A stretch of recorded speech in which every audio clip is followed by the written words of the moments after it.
তো গাইজ দ্বিতীয় একটা উপায়ে আমরা এই রিপোর্টটা করতে পারি, সেটা হচ্ছে গিয়ে আপনাকে যেটা করতে হবে, এই সেম মেসেজটা আপনারা চলে যেতে হবে আপনারা প্রোফাইলে, যাদের ব্লু ভেরিফাই করা আছে, মেটা ব্লু ভেরিফাই, তারাই একমাত্র করতে পারবেন।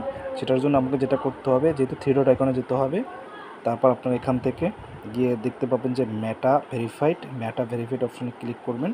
তো মেটা ভেরিফাইড অপশনে ক্লিক করার পরে জাস্ট আপনাদের সামনে this may take few action. তো দেখতে পাচ্ছেন যেখানে আমি ইনহ্যান্স সাপোর্ট নিতে পারবো।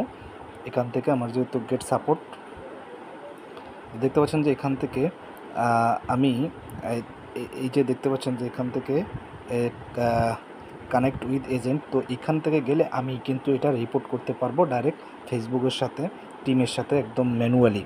তো এখানে এসে আপনারা যাদের সাথে ব্লু ভেরিফাই নেই, তারা ব্লু ভেরিফাই করে এখান থেকে যদি আপনারা রিপোর্টটা করেন, তাহলে আপনাদের প্রোফাইলের সাম ইস্যু অবশ্যই দ্রুত চলে যাবে, এটা 100% শিওর। সো আপনারা এভাবে করতে পারেন।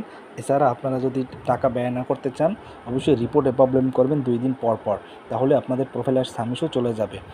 তো আজকে ভিডিওটা এই পর্যন্তই। তো আপনারা ভালো থাকবেন, সুস্থ থাকবেন, মোস্ট ইম্পর্টেন্টলি সাথে থাকবেন। তো আজকে এই পর্যন্তই। ভিডিওটা অবশ্যই যদি হেল্পফুল মনে হয়, অবশ্যই আপনারা লাইক অ্যান্ড শেয়ার করবেন। Thank you so much. আল্লাহ হাফেজ।